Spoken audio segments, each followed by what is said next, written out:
Alright guys, welcome back to the channel. Welcome if you're new. Thank you for taking time out of your day to check the video out. We have more PlayStation news, rumors, and leaks to go over and cover today. So do me a favor before we dive into these topics.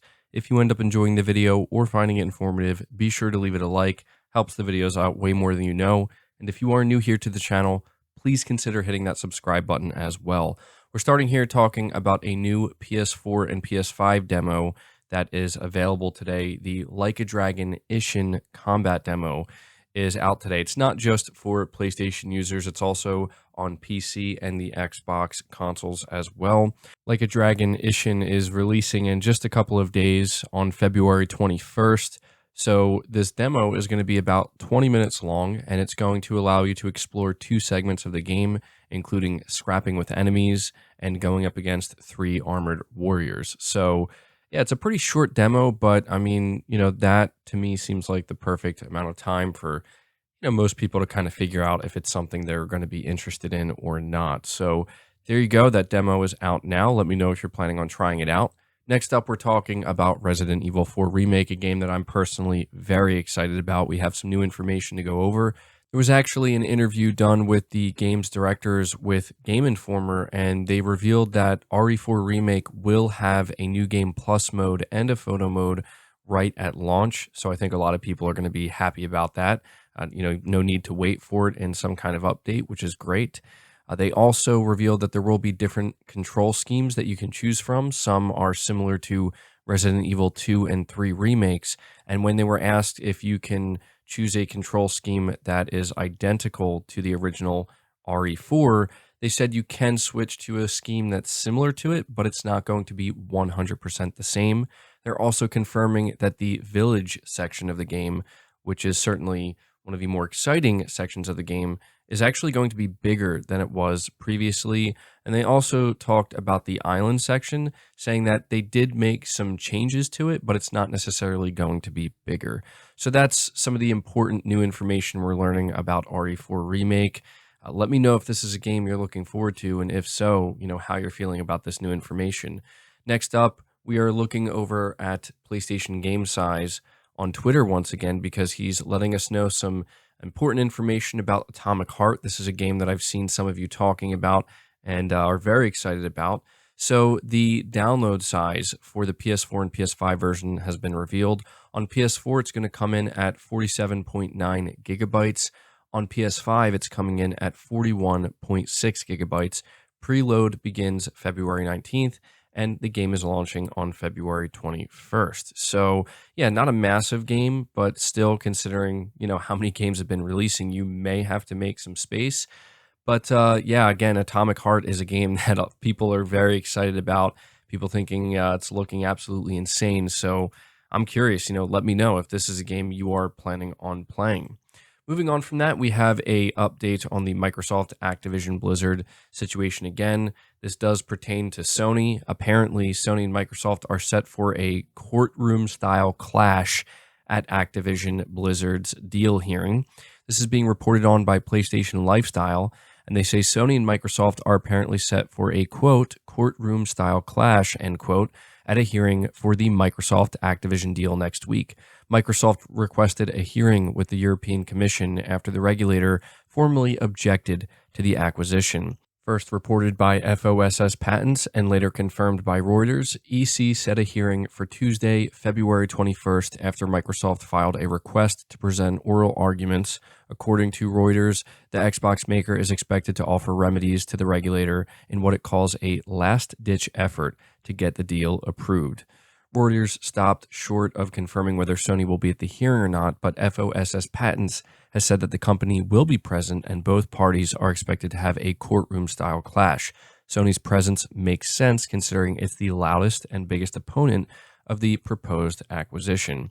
It's unclear if an Activision Blizzard representative will be present at the hearing or not. So, yeah, this is where things might start to get really ugly between Sony and Microsoft, and it's going to be very interesting to see what comes out of this. Obviously, everybody is tired of talking about this, and that's completely understandable. I'm tired of talking about it and reporting on it myself, but this is relevant in that we might see some of the most significant stuff go down, and we might learn some very interesting pieces of information about Sony and Microsoft. At the very least, it sounds like it could be potentially entertaining. I don't know. We'll have to see how it plays out, but I figured I would give you guys the heads up. Moving on from that, though, we have a pretty significant update for the PlayStation Plus game catalog lineup for February. It's looking really, really, really good, in my opinion. We're learning about the games that are going to be entering PlayStation Plus Extra and PlayStation Plus Premium for February 2023. Now, the big headline game here is easily Horizon Forbidden West for both PS4 and PS5. This is kind of a big deal because we're beginning to see Sony, do what they said that they would do, which is, kind of begin to take their big PlayStation exclusives and feed them into PlayStation Plus Extra. I think some people were wondering if we were going to continue to see this, or if maybe Sony just wanted to really boost the PlayStation Plus Extra lineup with, a bunch of PlayStation exclusives at the launch of it to, encourage people more. But getting Horizon Forbidden West about a year later is pretty impressive, I would say. It's not a sign that the game sold poorly. I have seen some people speculating that. It's worth noting that Horizon Forbidden West, I believe, was the 9th best-selling game for all of 2022. So this game sold incredibly well. But clearly, sales of it have slowed down enough to where Sony feels comfortable putting it into their service. And it's also worth noting that they do have the big DLC for Horizon Forbidden West coming out in just a couple of months at this point. So this, in my opinion, is clearly getting people ready for that. But yeah, this is the big headline game. Some people are wondering why Sony, isn't putting games like Ratchet and Clank Rift Apart, considering it came out before Horizon. Yeah, I kind of understand that as well, but I'm sure Sony has their reasons. And if I had to guess, it's because of that big DLC that they have coming up.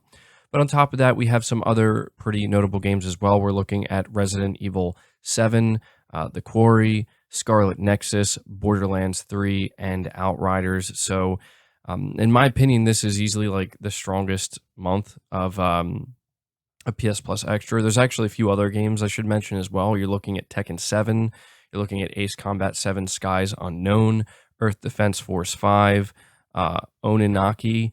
It continues here with Lost Sphere, I Am Setsuna, The Forgotten City. So yeah, it's a pretty massive lineup for PlayStation Plus Extra this month. And when it comes to the PlayStation Premium Classics, you're looking at The Legend of Dragoon for PS1, Wild Arms 2 for PS1, Harvest Moon Back to Nature for PS1, and Destroy All Humans. So there you go. That is the PlayStation Plus Extra and Premium lineup for February 2023, and it's looking really, really good. Moving on from that, we have an update on the upcoming Twisted Metal game. This is being reported on by Push Square. They say, we know there's a Twisted Metal TV show in post-production right now, and rumor has it Fire Sprite Games is working on an all-new PS5 entry in the storied Sony series. While the project's yet to be officially announced, fans have been digging for information for quite some time, and a selection of job listings appear to include some shreds of new information. Originally spotted by Reset Era, many of the job listings refer to a AAA multiplayer action game being developed in Unreal Engine 5. None of them mention Twisted Metal by name. According to the post for a principal physics programmer, the, quote, bold project aims to break new ground in multiplayer, blending gameplay mechanics in new ways and deeply embedding storytelling elements into a unique universe, end quote. It suggested that you may be able to control your character as well as your car, marking a departure for the franchise. The listing goes on to add that, quote, experience developing gameplay for VR would be useful, end quote. Fire Sprite Games is one of the better virtual reality developers in Sony stable, having developed The Persistence and Horizon Call of the Mountain. The platform holder has indicated its desire to create hybrid software, playable both in and out of PSVR 2, so we suppose it's a possibility here. One position mentions, quote, knowledge of a range of game services such as Steam and PSN backends, end quote, as a desirable, but we don't think this necessarily confirms the title will be available on PC at launch, even if PlayStation Studios boss Herman Holst has hinted at the possibility of it in the past. So, basically what people are gathering from this job listing is that we are looking at a job ad for Twisted Metal. Apparently, they're making it known that you will be able to get out of your vehicle, which is definitely interesting. I'm not sure how people are going to feel about that. But they also seem to be making it clear that they want this game to be playable on VR and PC as well. And in my opinion, this all lines up, and it's not surprising even a little bit. We know that when it comes to live service games, which Twisted Metal absolutely will be, Sony wants to put them on PC day and date, and at this point now, even PlayStation VR 2, which maybe is a little bit of a surprise with this game. But considering Firesprite is working on it, I guess that would kind of explain, how they would get that to work. So, yeah, we're still kind of patiently waiting for this official Twisted Metal announcement, but it does sound like Sony, has some big plans for it. We're going to move on to the final topic of the video, though, which talks about multiple PSVR 2 games that may have been leaked by Sony themselves. Now, this comes from the German PlayStation blog, and they have since deleted this, but it can still be viewed by different means via the internet, obviously. And this was spotted by Upload VR, and the games that they may have leaked are Solaris Offworld 2, Wanderer, Gorn, and Project Wingman. So, yeah, these are games that are not meant to be known about yet, but, ended up being there on the PlayStation blog, at least the German PlayStation blog, and people obviously are going to see that. They're not going to miss it. And yeah, there we go. I just kind of wanted to end this video by letting you know, if you're somebody who is, picking up PlayStation VR 2 in just a couple of days, there are some games here that have not been announced that apparently Sony is planning to announce relatively soon. But that's going to do it for the video, guys. I hope you did enjoy it. I hope you did find it informative. If you did, leave it a like, subscribe to the channel if you're new, hit the bell notification icon, and feel free to share this video out on top of all that. But until next time, guys, take care.